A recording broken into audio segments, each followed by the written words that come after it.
हिंदी में यूपीएससी की तैयारी से संबंधित प्रोग्राम्स को देखने के लिए सब्सक्राइब करें स्टडी IQ IAS हिंदी। जो मुद्दा चल रहा है जिसको हम लोग एक राष्ट्र एक चुनाव कह रहे हैं, वन नेशन वन इलेक्शन कह रहे हैं, क्या ये हमारे लोकतांत्रिक देश में इसको परिकल्पित किया जा सकता है और क्या इसको हम लोग ठीक तरीके से लागू कर सकते हैं? कल्पना या परिकल्पना कर रहे हैं कि हम एक साथ विधानसभा के चुनाव और कम से कम लोकसभा के चुनाव एक साथ कराएं, तो ये होता रहा है। बहुत मुश्किल है। एक तो देखिए, भारत की जो संघात्मक व्यवस्था है उसमें बहुत सारे राज्य हैं और हर राज्य का राजनीतिक जो स्ट्रक्चर है, राजनीतिक संरचना है, बड़ी अलग अलग तरह की है। इस तरह की व्यवस्था जो होती है कि सभी चुनाव एक साथ हों, वो आमतौर पे ऐसे देशों, ऐसी व्यवस्थाओं में बेहतर चलते हैं जहां पर दो पार्टी हो। इतना प्रतिबद्धता जो आपको दिख रही है, इसके पीछे कुछ बड़े पॉजिटिव रीजन होंगे, तभी ये ऐसा है। कमियों को दूर करने के लिए और क्या इसके फायदे हैं, इसको थोड़ी देखने की जरूरत है। कैसे हम अपने कॉन्स्टिट्यूशन के प्रावधानों का इस्तेमाल करते हुए अगर ये चेंजेस लाने हैं, एक राष्ट्र में एक तरीके का चुनाव लाना है, तो संसदीय कुछ प्रक्रिया होगी, इसकी संशोधन की कुछ प्रक्रिया होगी। तो इसके लिए हमें अनुच्छेद 368 का उपयोग करते हुए बहुत जगहों पे बदलाव करना होगा हमारे संविधान में। भारत में क्या होता है कि आप अगर बार बार इस तरह की चीजें नहीं करोगे तो एक तरह से क्या हो जाएगा, हमारा लोकतंत्र जो है वो करीब 4.25 सालों के लिए तानाशाही शासन भी बन सकता है। नमस्कार, स्टडी IQ IAS हिंदी में आप सभी लोगों का बहुत बहुत स्वागत है। मैं हूं वीरत दुबे। जैसा कि आप सब लोगों को मालूम है कि एक विशेष कार्यक्रम आप लोगों को विमर्श के रूप में प्रस्तुत किया जाता है, जिसमें हम पीछे भी कई सारे टॉपिक्स पर चर्चा कर चुके हैं, जिसमें आपने यूनिफॉर्म सिविल कोड के ऊपर अच्छा खासा जो डिस्कशन हुआ था उसको देखा होगा, सीखा होगा। इसी तरीके से 2-3 टॉपिक और हुए थे जिसमें हमने IPC और CRPC के ऊपर चर्चा करी थी। भौगोलिक दृष्टिकोण से अगर हम देखें, भूगोल के दृष्टिकोण से अगर हम देखें तो उस पर भी एक विषय चर्चा का बना था। इसी तरीके से महत्वपूर्ण जो ज्वलंत मुद्दे रहते हैं, उन मुद्दों को आधार बनाते हुए इस विमर्श कार्यक्रम को आपके सामने प्रस्तुत किया जाता है। इसी आधार पर एक और ज्वलंत मुद्दा इस समय चर्चा में चल रहा है, जो कि आप समझ सकते हैं कि इलेक्शन नज़दीक हैं और इसी चीज़ को आधार बनाते हुए एक राष्ट्र एक चुनाव, ये एक मुद्दा बना हुआ है। इसी मुद्दे पर विमर्श करने के लिए हमारे पास 2 एक्सपर्ट्स मौजूद हैं। हमारे बाईं तरफ अमरेन सर हैं और दाईं तरफ आप अतुल सर को देख सकते हैं। दोनों ही आपके बड़े ही फेवरेट टीचर भी हैं। इन्हीं दोनों लोगों से आज हम डिस्कशन करेंगे कि आखिरकार ये जो चुनावी जो मुद्दा चल रहा है, जिसको हम लोग एक राष्ट्र एक चुनाव कह रहे हैं, वन नेशन वन इलेक्शन कह रहे हैं, इसके पहले भी इस तरीके के स्लोगन्स आप लोगों ने सुने होंगे, जैसे कि एक राष्ट्र एक उत्पाद। उसी आधार पर ये भी एक चर्चा चल रही है।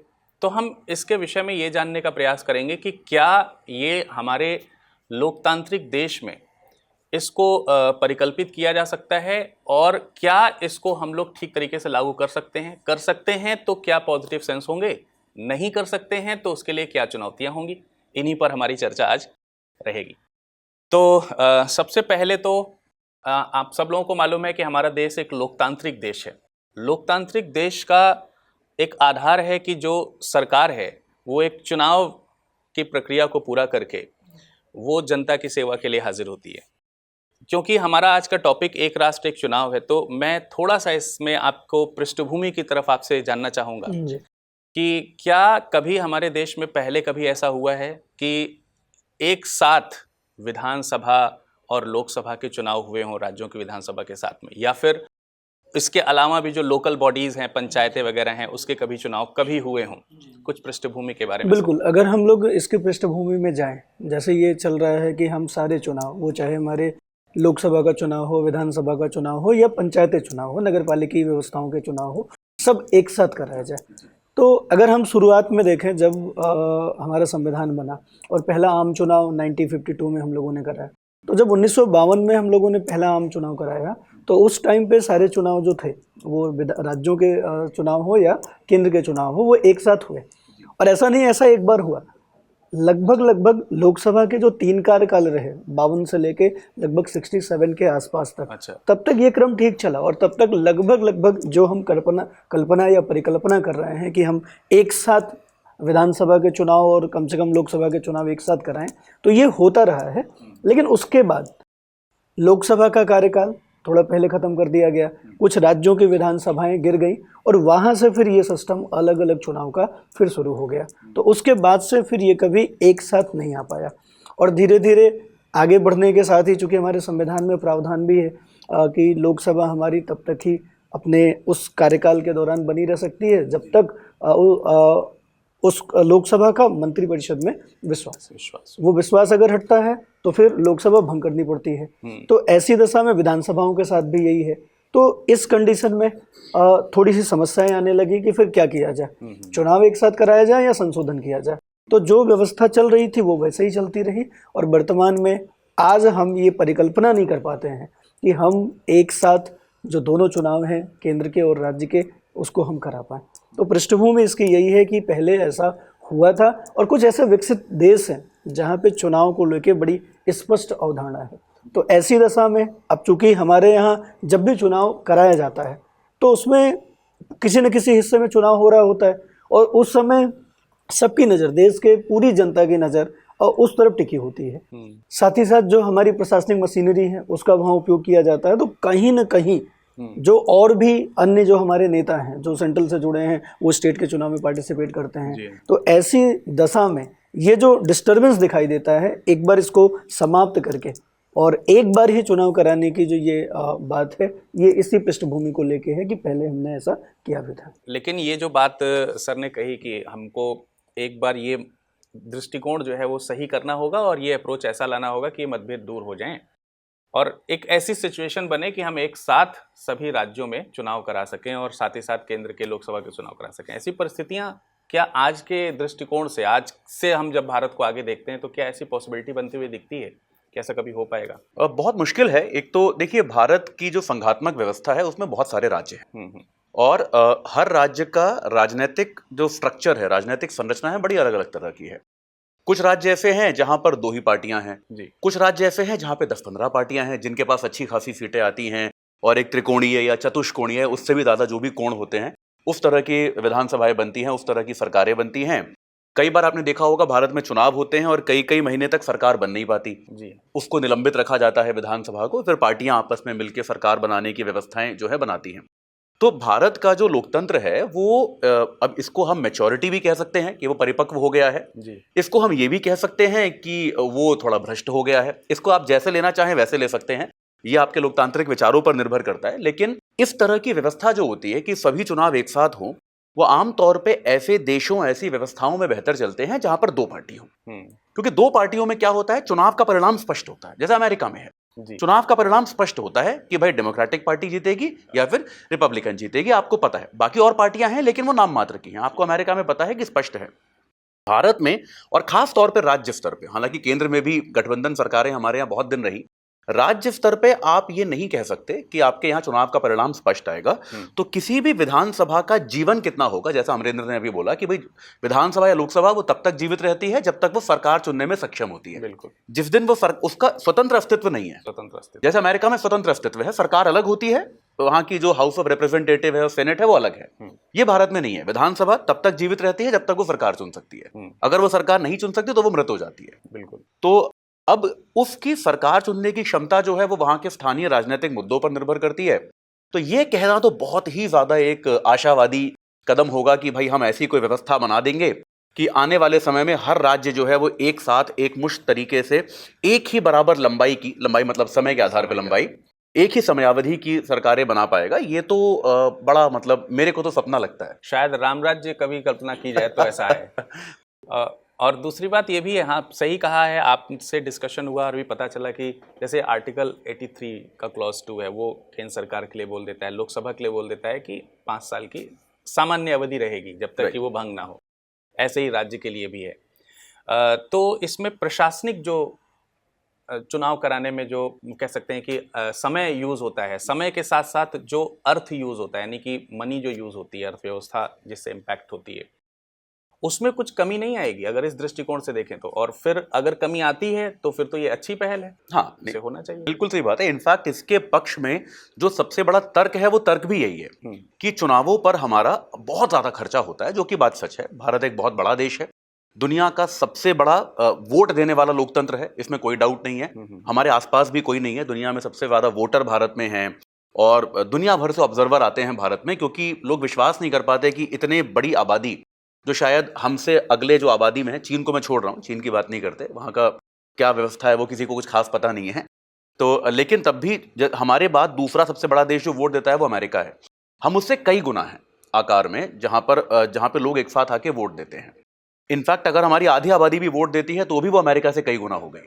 तो ये निश्चित तौर पे एक बहुत बड़ी लोकतांत्रिक एक्सरसाइज है, और इतनी बड़ी लोकतांत्रिक एक्सरसाइज के लिए आप देखते हैं कि पूरे सरकारी महकमे, गैर सरकारी महकमे, सबकी ड्यूटीज लगती हैं, सबका प्रतिस्थापन वहाँ पर किया जाता है। देश में इंपॉर्टेंट गतिविधियाँ कई बार रोकनी पड़ती हैं। आपको याद होगा एक बार ये IPL टूर्नामेंट हमको देश के बाहर कराना पड़ा था, साउथ अफ्रीका में कराना पड़ा था, क्योंकि भारत में चुनाव और सरकार ने कह दिया था कि भाई चुनाव के साथ हम आपको सुरक्षा नहीं दे पाएंगे, क्योंकि सारी सुरक्षा चुनाव के लिए जाएगी। तो ये बात सच है, ये हम एक IPL बड़ा अच्छा रेवेन्यू पैदा करने वाला एक टूर्नामेंट था, लेकिन हमको दक्षिण अफ्रीका में कराना पड़ा था। युवराज सिंह ने 6 छक्के मारे थे, इसलिए मशहूर हुआ था वो वाला IPL। तो वो वाला साउथ अफ्रीका में हुआ था, वरना भारत में होने वाला था। तो ये बात सही है, खर्चा जो है वो बहुत ज़्यादा होता है, इसमें कोई डाउट नहीं है। और इसके पक्ष में सबसे बड़ा तर्क भी यही है कि हम खर्चे में कटौती कर पाएंगे अगर हम 5 साल में एक बार चुनाव कराएंगे सबके साथ में। हालांकि इससे जुड़े इसके जो है समस्याएं इसके साथ आती हैं। पहली ये है कि हमारे पास अभी भी कोई ऐसी आधिकारिक स्टडी नहीं है जो हमको ये बताए कि चुनाव में ऐसे कराने में और बिखरे बिखरे चुनाव जैसे हम अभी कराते हैं उनमें कराने में फर्क कितना है। मतलब एक आर्थिक खर्चा जो है उसका फर्क कितना आएगा, इसकी कोई आधिकारिक स्टडी नहीं है। अभी हम इस सेशन के पहले बात कर रहे थे, हम सबने ही अलग अलग स्टडीज देखी हैं। किसी में लिखा है कि प्रति व्यक्ति 10 रुपए खर्चा है, किसी में लिखा है प्रति व्यक्ति 27 रुपए खर्चा है, और वो कोई नीति आयोग की आ रही है, कोई जो हमारा पुराना प्लानिंग कमीशन था उसकी आ रही है, कोई किसी स्वतंत्र आयोग की स्टडी आ रही है। तो कोई हमारे पास ऐसा स्पष्ट नंबर नहीं है तो जिससे हम ये बता पाएं कि हम इससे जो हमारी बचत है क्या वो 200 करोड़ की है या 5000 करोड़ की है, वो संख्या जो है हमें क्लियर नहीं है। तो पहली चीज ये है। दूसरी चीज इसमें क्या है, वो ये है कि जो खर्चे की हम बात कर रहे हैं उसमें थोड़ा फर्क करना आवश्यक है कि कितना खर्चा सरकारी खर्चा है और कितना खर्चा निजी खर्चा है।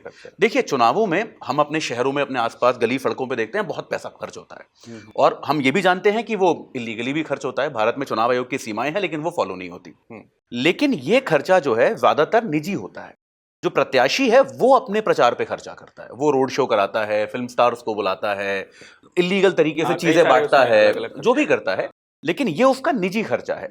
तो निजी खर्चा जो है, एक मतलब इकोनॉमिक्स के टीचर के तौर पे मैं ये कह सकता हूं कि निजी खर्चे से क्या होता है, अर्थव्यवस्था में कंजम्पशन बढ़ता है, उपभोग बढ़ता है, जो कि इससे अच्छी चीज अर्थव्यवस्था के लिए कुछ नहीं हो सकती। ये तो और अच्छी चीज है, बहुत अच्छी चीज है। आपकी अर्थव्यवस्था में कंजम्पशन बढ़ेगा, आपकी अर्थव्यवस्था में ज्यादा राजस्व आएगा, आपकी अर्थव्यवस्था में ज्यादा रोजगार आएगा, बहुत अच्छी चीज है। इसमें एक नैतिक तौर पर खराब हो सकता है कि भाई कोई प्रत्याशी पैसे बाहर आए, नैतिक तौर पर खराब है, लेकिन आर्थिक तौर पर इसमें उतना प्रॉब्लम नहीं है। हाँ, अगर सरकार जो है जिस संसाधन से वो जनता का भला कर सकती थी, अगर वो संसाधन का बहुत ज्यादा खर्चा हो रहा है तो उस पर नजर रखने की आवश्यकता है। ये बात सही है कि सरकार का संसाधन जो है वो बहुत ज्यादा इसमें खर्च नहीं होना चाहिए, इस बात में मेरिट है।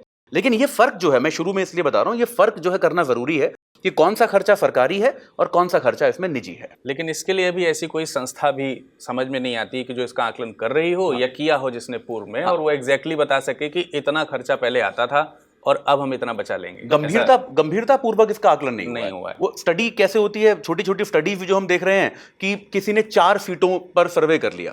तो अब क्या होता है, ये सब एकेडमिक मॉडल्स हैं, इसमें कोई बुराई नहीं है, लेकिन इसके आधार पर आप नीति नहीं बना सकते। ये लाइब्रेरी में पढ़ने के लिए अच्छे मॉडल्स हैं। जो स्टैटिस्टिक्स जो लोग पढ़ते हैं वो ऐसे ही मॉडल बनाते हैं कि भाई हमने, जैसे अपने ओपन एग्जिट पोल्स वगैरह होते हैं ना, कि हमने 30,000 लोगों से बात करी और देखा कौन सी पार्टी जीतेगी, पर हम सभी जानते हैं वो कितने गलत भी निकलते हैं। तो ये स्टैटिस्टिकल एक्सरसाइज है, एक सांख्यिकीय ये एक काम है, लेकिन इसके आधार पर आप संविधान को बदल दें, संशोधन कर दें, नीतियां बना दें, वो थोड़ा सा फिर उसके लिए हमको बेहतर एविडेंस चाहिए। अगर रिपोर्ट में तो एक अलग बात होती है, मतलब वी नीड बेटर एविडेंस, हमको उसके लिए बेहतर एविडेंस, बेहतर साक्ष्य की जरूरत है। तो बहुत अच्छी बात है, आपने आर्थिक दृष्टिकोण दिया है, क्योंकि आप अर्थव्यवस्था के तो शिक्षक भी हैं। ये कॉन्सेप्ट तो और अच्छी तरीके से समझ में आया होगा, लेकिन इसी चर्चा का एक दूसरा आयाम भी है।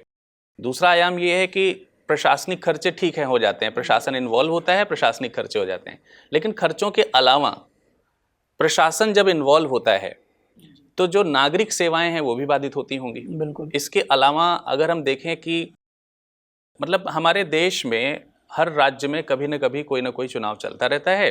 ठीक है, अगर हम केंद्रीय दृष्टिकोण से देखें, लोकसभा के चुनाव लगभग 5 साल के बाद हो रहे हैं पिछले कुछ वर्षों से जी। लेकिन राज्य स्तर पे तो हो ही रहे हैं जी। और इसके अलावा और निचले स्तर पंचायत स्तर पर भी हो रहे हैं। तो उससे ये बड़ी समस्या आती है कि जिस सरकार को हमने चुना है देश की जनता की सेवा करने के लिए, उसको सेवा करने का कितना अवसर मिलता होगा। जी।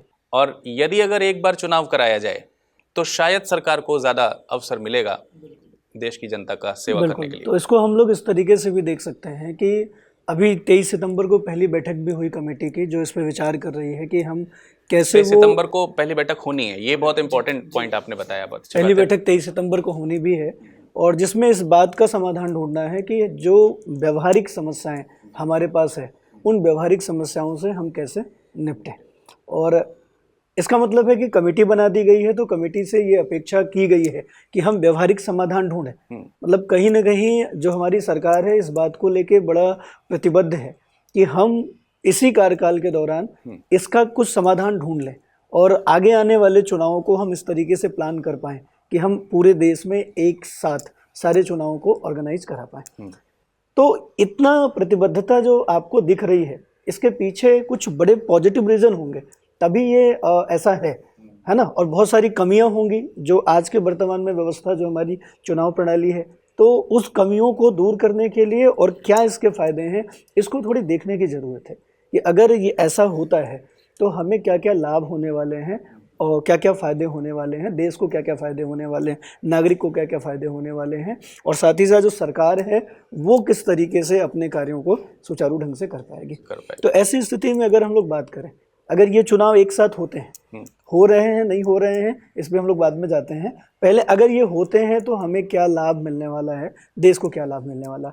सबसे पहला तो ये है कि जब चुनाव बीच बीच में रुक रुक के होते हैं और पता भी है, लोगों को भी पता है कि अगर बहुमत नहीं है, सरकार गिर जाएगी तो विधानसभा लोकसभा भंग हो जाएगी, फिर से चुनाव हो जाएंगे।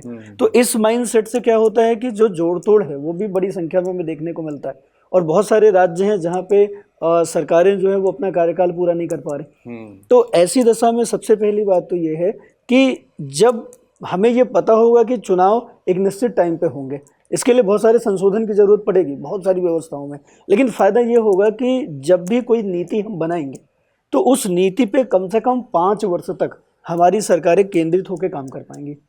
ये बड़ी बात है। आजकल जो डिस्ट्रक्शन है ये एक बड़ी समस्या है कि इस डिस्ट्रक्शन के कारण कोई भी योजना शुरू होती है, सरकार गिर गई, नई सरकार आती है, वो उस योजना को कंटिन्यू नहीं करती, चाहे वो योजना कितनी भी बढ़िया हो।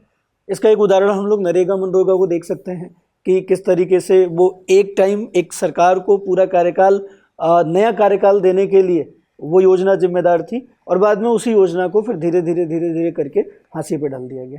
क्यों? क्योंकि उस योजना से जो किसी दूसरे राजनीतिक दल का एक मैसेज जाता है। तो ऐसे ही जो कुछ भी यहाँ तैयार किया जाता है, अगर उसको हम आगे बढ़ाते हैं तो ऐसा लगता है कि वो राजनीतिक दल को, दूसरे राजनीतिक दल को हम लाभ दे रहे हैं। तो ऐसे में नीतियाँ जो हैं वो नहीं चल पाती। तो एक जो लक्षित, जो केंद्रित योजनाओं को आगे बढ़ाने की बात है, एक तो वो नहीं हो पाता। दूसरा, खर्चे बढ़ जाते हैं और ये खर्चे लगातार हो रहे होते हैं। और जो हमारे यहाँ स्ट्रक्चर है राजनीतिक दलों का, जो सेंट्रल में पार्टी है वो स्टेट में भी लड़ रही है चुनाव, तो ऐसी स्थिति में बहुत बड़ी संख्या में जो सेंट्रल के बड़े नेता हैं, जो स्टार नेता हैं, वो राज्य के चुनाव में उतनी ही तल्लीनता से भागीदार होते हैं। हारना तो, कोई नहीं चाहता है ना। तो ऐसी स्थिति में क्या होता है कि जो केंद्र सरकार का जो अपना लक्ष्य है, अपना जो मोटो है, वो कहीं ना कहीं बिगड़ता है। तो एक ये भी चीज़ है। तीसरा, जब भी चुनाव होते हैं तो बड़ी मात्रा में हम लोग अर्धसैनिक बल और सेना का इस्तेमाल करते हैं और कहीं ना कहीं ऐसी भी सिचुएशन हो सकती है कि हमें ज़रूरत कहीं और हो और हम वो चुनाव में, जैसे अभी सर ने भी कहा कि हम IPL नहीं करा पाएंगे क्योंकि सुरक्षा का कंसर्न था। तो ऐसी स्थिति में अगर एक बार ये चुनाव होगा तो सारी मशीनरी, सारी संसाधनों को एक बार ही प्लान करना होगा कि कैसे हमें सुरक्षा के या अन्य मामलों पर विचार करना है। तो ये इस वाले पक्ष को भी हम लोग देख सकते हैं। साथ ही साथ बार बार चुनाव होने से जो हमारी आर्थिक गतिविधियाँ हैं वो बहुत प्रभावित होती हैं, क्योंकि जब चुनाव होता है तो पूरा का पूरा जो माहौल है वो चुनाव की तरफ होता है। तो बड़े बड़े जो नीतिगत मुद्दे हैं वो भी अटक जाते हैं। किसी राज्य में अगर चुनाव है तो आचार संहिता लगते ही फिर कोई कितना भी सेंसिटिव मुद्दा हो, कोई निर्णय लेना हो, वो नहीं होगा। तो ये सारी चीज़ें जो हैं वो मतलब बार बार चुनाव होने से ऐसी बहुत सारी समस्या आती है। तो अगर हम एक बार चुनाव करा लें तो कम से कम इस सारे मामलों पे हमारे यहाँ जो नीतिगत समस्याएं हैं उसके समाधान मिल सकता है। और यही एक कारण है कि हम लोग अपेक्षा भी कर रहे हैं कि अब जो चुनाव की प्रक्रिया है वो कुछ हम ऐसा करें कि हम एक साथ चुनाव करा पाएँ। एक और बात है कि हमारा जो चुनाव आयोग है वो मात्र 3 लोगों का है। अगर हम देखा जाए तो हमारा जो चुनाव आयोग है वो केवल 3 लोगों का है जी। इससे ज़्यादा लोग ही नहीं है, ना उनका कोई अपना स्टाफ है, ना उनका अपना कोई कार्यालय है, ना अपना कोई ऑफिस है और ना ही अपना कोई सचिवालय है। हालांकि सुप्रीम कोर्ट के कुछ अभी डिसीजन भी हैं इस मामले पे कि हम चुनाव में सुधार तो कर ही करें, उसके पहले हम निर्वाचन आयोग में सुधार कर लें, वो भी बहुत ज़रूरी है। जो संस्था इतने बड़े इवेंट को ऑर्गेनाइज कराती है उस संस्था के पास संसाधन पे क्या है। तो ऐसी स्थिति पे अगर एक बार चुनाव होंगे तो हमें लगता है कि जो चुनाव आयोग है इनमें भी बहुत सारे सुधार और इनको भी इस तरीके से मैनेज किया जाएगा कि ये ठीक से काम करता है। हाँ, ये बात बिल्कुल सही है कि मतलब पॉजिटिव सेंस तो दिख ही रहे हैं, लेकिन जो नेगेटिव या चुनौती जिसको हम कह सकते हैं, एग्जैक्टली नेगेटिव शब्द तो नहीं यूज़ करना चाहिए। इसके अलावा अगर हम देखें कि जैसे इलेक्शंस होते हैं, अभी मैं कुछ समय पहले मेरे पास ही एक फ़ोन आया, मैं मतलब मेरे क्षेत्र का कोई BLO रहा होगा, उनने फ़ोन किया, सर आपका नाम वोटिंग लिस्ट में देखना है, आपका है कि नहीं है। जबकि मैं पिछले लगातार जब से भी मैं वोट दे रहा हूँ तब से मेरा लगातार नाम है। इस दृष्टिकोण से भी देखा जाए तो वोटिंग लिस्ट जो है वो क्षेत्रीय स्तर पर अलग यूज़ होती है और जब लोकसभा के इलेक्शंस होते हैं तो उसमें भी वोटिंग लिस्ट अलग यूज़ होती है। तो वहाँ से सरकारी कार्य जो है वो थोड़ा सा बढ़ जाता होगा। क्या इसको नहीं रोका जा सकता है, या फिर इसके अलावा एक EVM का भी एक दृष्टिकोण हम रख सकते हैं, जब एक साथ चुनाव होंगे तो एक बार ही इसके खर्चे आएंगे? हाँ, इसमें 2 चीज़ें हैं। देखिए, वोटिंग लिस्ट का भारत में बहुत ज़्यादा सुधार अब होना शुरू हो गया है। अब से नहीं, 90 के दशक से, जब से TN सेशन साहब, हमारे आइकॉनिक सेशन साहब जब से चुनाव आयोग बने थे, जब से उन्होंने वो वोटर कार्ड बनाने शुरू किए और अब धीरे धीरे वोटर IDs को, हालांकि ये मैंडेटरी नहीं है लेकिन मतलब करना ही है एक तरह से सबको, आधार कार्ड से आप उसको लिंक करेंगे। तो ये एक देश हमारा बहुत बड़ा है, ये एक ऐसी प्रक्रिया है जो चल रही है।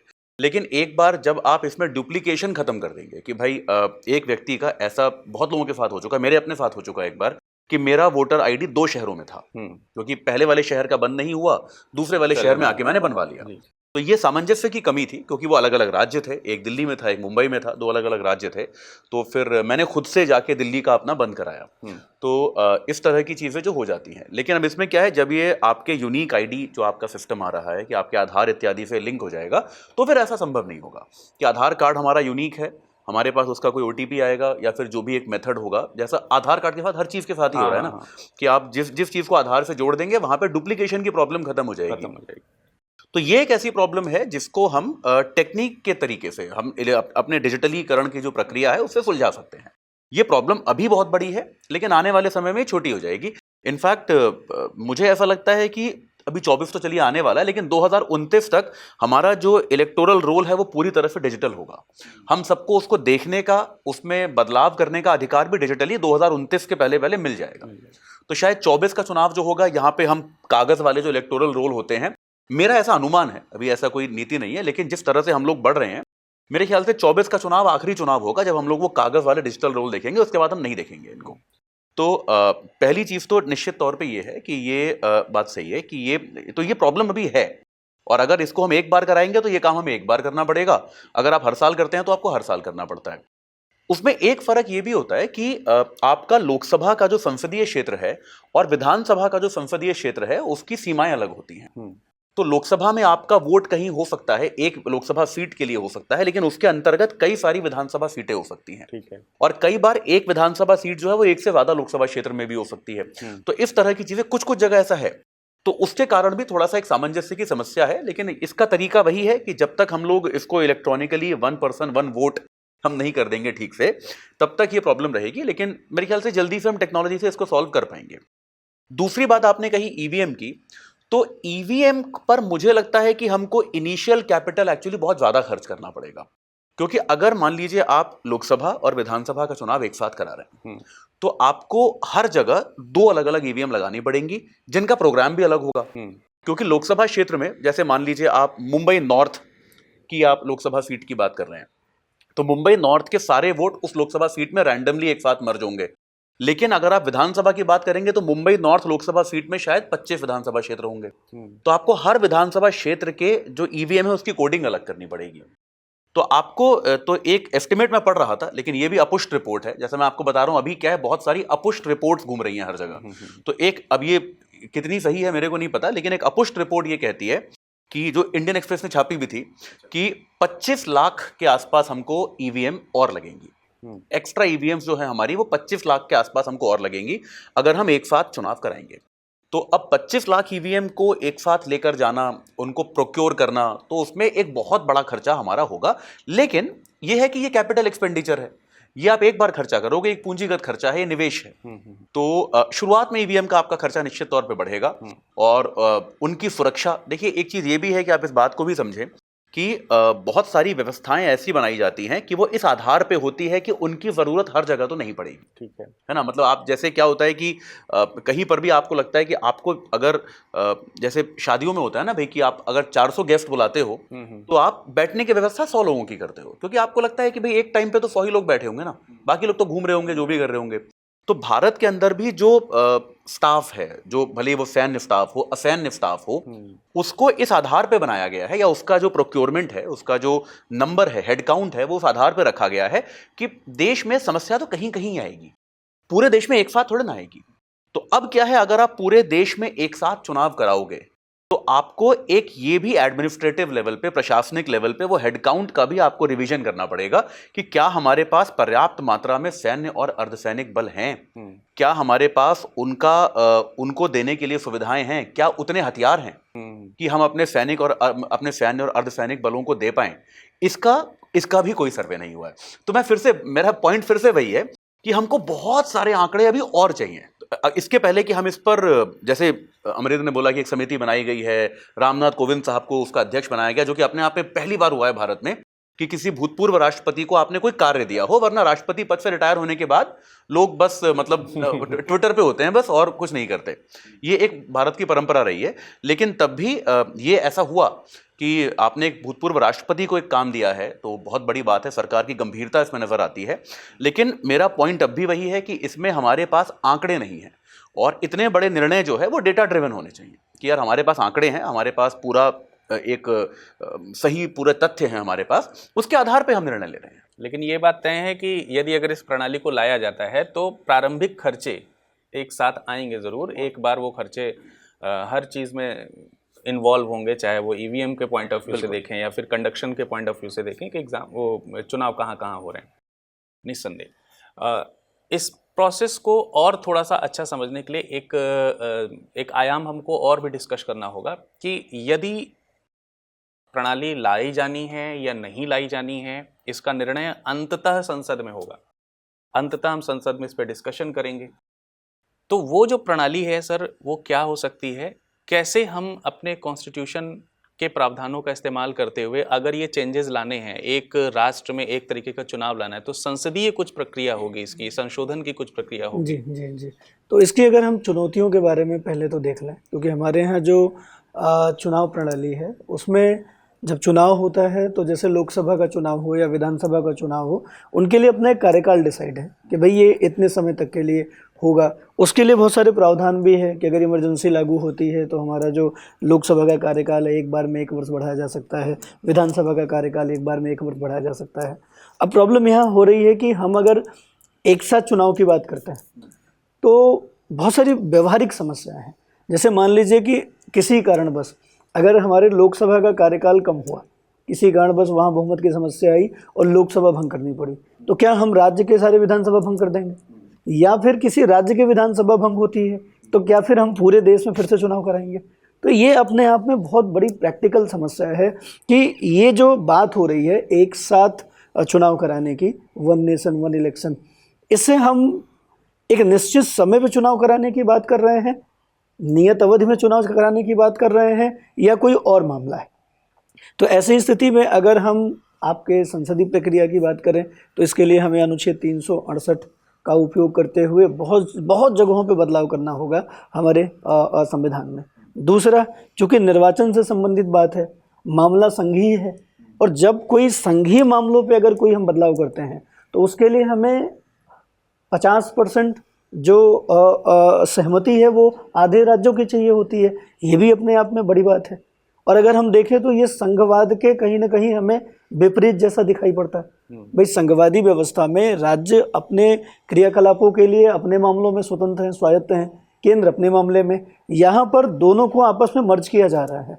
तो कहीं ना कहीं हम कह सकते हैं कि जो राज्यों की निर्वाचन के संबंध में स्वायत्तता है, भाई उनकी स्थिति अलग हो सकती है। वो हो सकता है कि उस टाइम चुनाव की अपेक्षा न करें।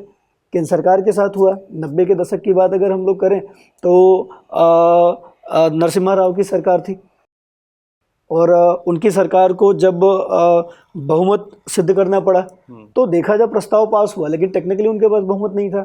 लेकिन चूंकि उस समय कोई भी राजनीतिक दल चुनाव नहीं चाहता था, इस कारण सरकार बने रहने दिया गया। तो ऐसी स्थितियां राज्यों में हो सकती है। तो यहाँ कहीं ना कहीं जो संघवादी व्यवस्था है उसके ये विपरीत दिखाई पड़ता है। बहुत सारी कानूनी चुनौतियां, संवैधानिक प्रावधान हमें बदलने होंगे, और साथ ही साथ एक बड़ी चुनौती बार बार कही जा रही है कि वित्तीय खर्चों की बार बार बात हो रही है। तो वित्तीय खर्चे इतने बुरे भी नहीं है जैसा सर ने कहा है। तो चुनौतियों के रूप में अगर हम लोग देखें कि इसमें क्या क्या समस्याएं आ सकती हैं, चुनौतियां आ सकती हैं, तो ये कुछ बड़ी चुनौतियां हैं जिस पे समाधान की ज़रूरत है। और संविधान संशोधन की भी बात है, तो जो संविधान संशोधन हमारा है उसको हम लोगों ने अभी देखा कि 368 के द्वारा विशेष बहुमत से वो पास करना है। लेकिन कुछ ऐसे मामले हैं जहाँ पे हमें राज्यों की सहमति चाहिए होगी, जो आपको नहीं लगता, हमें नहीं लगता कि ऐसा कुछ आसानी से होने वाला है। साथ ही साथ अवसर की स्वतंत्रता कम होगी। भाई, राजनीतिक दलों को, हर राजनीतिक दल को हमेशा ये अवसर रहता है कि वो अपनी प्रैक्टिस करे, अपनी विचारधाराएं बढ़ाए, अन्य चीज़ों को करे। अब चुनाव नियत है तो ऐसे में तो उनको इंतजार करना पड़ेगा, है ना, उनको इंतजार करना पड़ेगा। तो ये थोड़ी कुछ व्यवहारिक समस्याएं हैं। हाँ, लेकिन इसके समाधान के लिए कमेटी बनाई गई है। कैसे प्रैक्टिकली इसका समाधान हो पाएगा उस पर अभी विचार चल रहा है। ठीक है जी। दो छोटे छोटे बिंदु में जो अमरेंद्र ने बोला मैं उसमें ऐड कर देता हूँ। एक तो जैसे उन्होंने बोला कि राज्यों के पास जो अधिकार हैं वो कम हो रहे हैं। मैं इसका एक एग्जाम्पल देता हूँ कि केंद्र में या राज्य में एक बहुमत प्राप्त सरकार को अधिकार होता है कि वो समय से पहले चुनाव करा ले, कि जैसा वाजपेयी साहब ने कराए थे लोकसभा के 2004 में। बिल्कुल, प्रधानमंत्री उनके पास 4 महीने का कार्यकाल अभी बाकी था, लेकिन उनको मालूम चला कि भाई देश में अच्छा माहौल है, हम चुनाव जीत सकते हैं। और पहले भी बहुत बार हुआ है, राज्यों में भी कई बार हुआ है। तेलंगाना में अभी जो पिछला चुनाव हुआ था, सरकार के 6 महीने बाकी थे। बिल्कुल। तो अब क्या हो जाएगा, एक बहुमत प्राप्त सरकार के पास संविधान ये अधिकार देता है कि बहुमत प्राप्त सरकार जो है वो राज्यपाल से अनुशंसा कर सकती है, भले ही वो केंद्र की हो या राज्य की, कि आप लोकसभा विधानसभा भंग कर दो और दोबारा चुनाव करा दो। वो एक दूसरा मैंडेट ले सकती है। इंदिरा गांधी ने लिया था, जैसे हम सभी जानते हैं, जब इतने सारे जुडिशरी ने का उनका एक लंबा विवाद चला था। तो अब इसमें क्या हो जाएगा, आप अपने प्रधानमंत्री से या फिर अपने मुख्यमंत्री से यह अधिकार छीन लेंगे। अगर मान लीजिए आप केंद्र के साथ अलाइन कर लेते हैं, तो अब तेलंगाना का मुख्यमंत्री कभी ये नहीं कह पाएगा कि यार मेरे को अपने टाइम से 6 महीने पहले चुनाव कराने हैं। ये अधिकार आप छीन लेंगे। तो ये एक जो है अधिकार में बड़ी कमी है कि अपनी स्वायत्तता से बहुमत प्राप्त सरकार को अधिकार होता है कि वह समय से पहले चुनाव करा ले।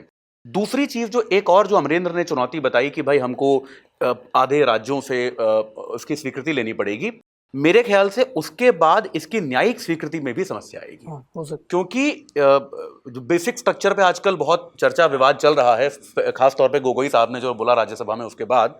लेकिन संघवाद पहले हम कई बार स्थापित कर चुके हैं कि ये भारत के संविधान की बेसिक स्ट्रक्चर का हिस्सा है, और कोई भी ऐसी चीज, भले ही वो संविधान संशोधन हो या कुछ और हो, जो बेसिक स्ट्रक्चर के खिलाफ जाता है उस पर जुडिशियल स्क्रूटनी होनी तय है। तो मुझे व्यक्तिगत तौर पे ऐसा लगता है कि अगर ये सर्वसम्मति से नहीं लिया गया तो शायद ये जुडिशियल स्क्रूटनी भी स्टैंड नहीं कर पाएगा, मतलब न्यायालय भी इसको स्वीकृत मेरे विचार में नहीं करेगा।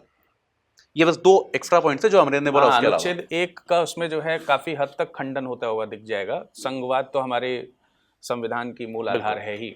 इसके अलावा यही जो डिस्कशन हो रहा है उसमें ये भी पॉइंट है कि जो जनता है, बाय द वे, अगर उससे गलती से कोई गलत सरकार एक बार चुन ली गई उसके द्वारा, तो वो अब 5 साल बाद उस गलती का भुगतान 5 साल तक करेगी। हाँ, अक्सर होता वो भी अपने निर्णय को बदलने का अवसर नहीं होगा उसके पास। हमारे लोकतांत्रिक और हमारी संसदीय व्यवस्था की यही खासियत है ये हमारे यहाँ की इसको हम अपने गुण के रूप में, अपने एक विशेषता के रूप में देखते हैं।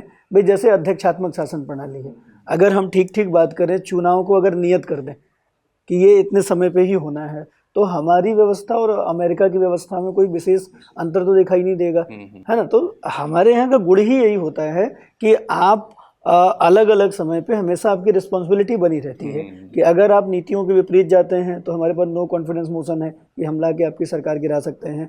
तो ये जो खूबसूरती है, ये खूबसूरती थोड़ी न थोड़ी कहीं कम होती हुई दिखाई देगी। दूसरा एक और बड़ी बात है कि जब हम लोगों ने राज्यों को और केंद्र को अलग किया और दो तरीके के राजनीतिक दलों की भी हम लोगों ने अपेक्षा करी, एक राष्ट्रीय राजनीतिक दल की बात हम लोग करते हैं, एक क्षेत्रीय राजनीतिक दल की बात करते हैं।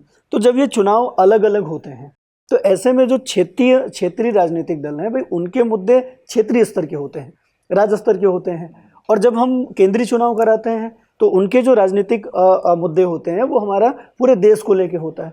अब प्रॉब्लम ये है कि जब ऐसा चुनाव होगा, एक साथ वाला चुनाव होगा, तो ऐसी स्थिति में हमें लगता है कि जो क्षेत्रीय मुद्दे हैं, जो क्षेत्रीय चीज़ों को लेके जो चुनाव हो रहे थे, वो पूरी तरीके से कहीं न कहीं दब जाएंगे और सारा मामला क्या हो जाएगा, हमारे राष्ट्रीय मुद्दों के इर्द गिर्द घूमने लगेगा। तो ऐसे में कहीं न कहीं क्षेत्रीय स्तर पर जो जनता की जो प्रॉब्लम्स है, वो उस प्रॉब्लम्स को कहीं नज़रअंदाज ना हो जाए, तो ये भी एक समस्या हमें देखने को मिल सकती है। हाँ, बिल्कुल सही आपने, मतलब ये सारी बातें तो हैं ही, क्योंकि क्षेत्रीय स्तर पर विविधताएं जो है वो समाप्त हो जाएंगी, ये बात निश्चित तौर से सही है।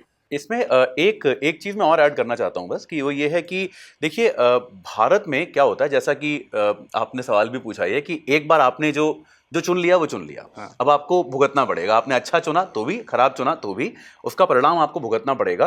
तो भारत में क्या है, जनता और राजनीतिक दलों के बीच टच पॉइंट बहुत कम है। जैसे किसी एक थिंकर ने भी एक बार कहा था कि डेमोक्रेसी इन इंडिया एंड्स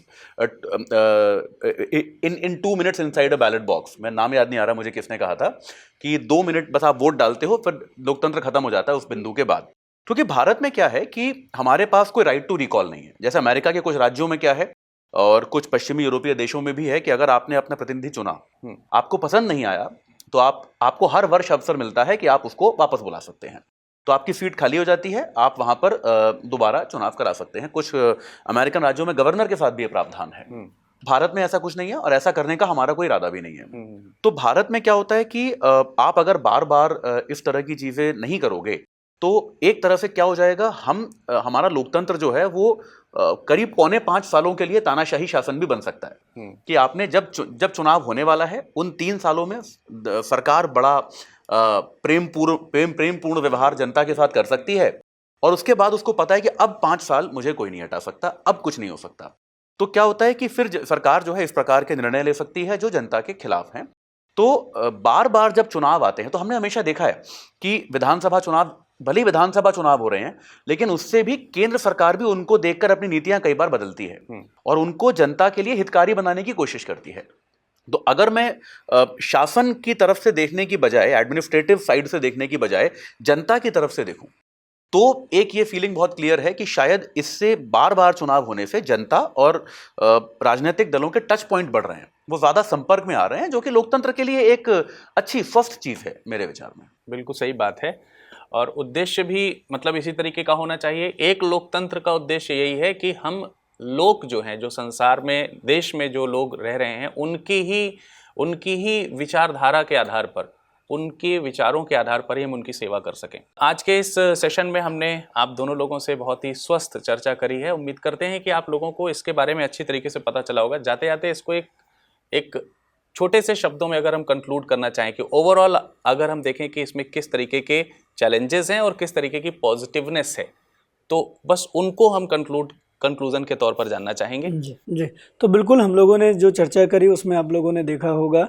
कि इस पे सरकार ने एक कमेटी बना दी है, जो कमेटी इसके जितने भी चैलेंजेस है उसको फाइंड आउट कर रही है और साथ ही साथ उसके लिए क्या बेहतर हो सकता है उसके लिए विचार कर रही है। साथ ही साथ आप लोगों ने देखा कि क्या समस्याएं आ सकती हैं, उस पर हम लोगों ने चर्चा करी, क्या फ़ायदे हो सकते हैं उस पर भी हम लोगों ने चर्चा करी। तो अगर निष्कर्षतः आपको उत्तर लिखना हो अगर वन नेशन वन इलेक्शन पे, तो आपको दोनों पक्ष पता है और दोनों पक्षों के साथ आप प्रो गवर्नमेंट होके आप अपने आंसर में, निष्कर्ष में, कंक्लूजन में जाएंगे और आपको ये बताना है कि अगर भविष्य में भारत इनमें आने वाली समस्याओं का समाधान कर पाया तो ये देश के लिए और स्वस्थ लोकतंत्र के लिए एक अच्छा प्रैक्टिस होगी, ये आपको बताना है। जी ठीक है, बहरहाल हम लोग इंतजार करेंगे कि कमेटी 23 सितंबर को क्या निर्णय लेने वाली है, किस दिशा में वो चलने वाली है, उसके क्या सजेशंस हैं, उस पर भी काफ़ी ज़्यादा हम आधारित रहेंगे कि क्या भविष्य होगा एक देश एक चुनाव का।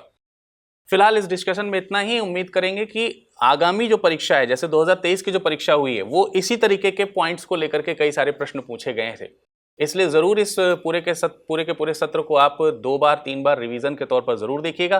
फिर इसी तरह के किसी ज्वलंत मुद्दे के साथ हम किसी न किसी सत्र में आपके समक्ष हाजिर होंगे। तब तक के लिए नमस्कार, धन्यवाद। हिंदी में यूपीएससी की तैयारी से संबंधित प्रोग्राम्स को देखने के लिए सब्सक्राइब करें स्टडी IQ IAS हिंदी।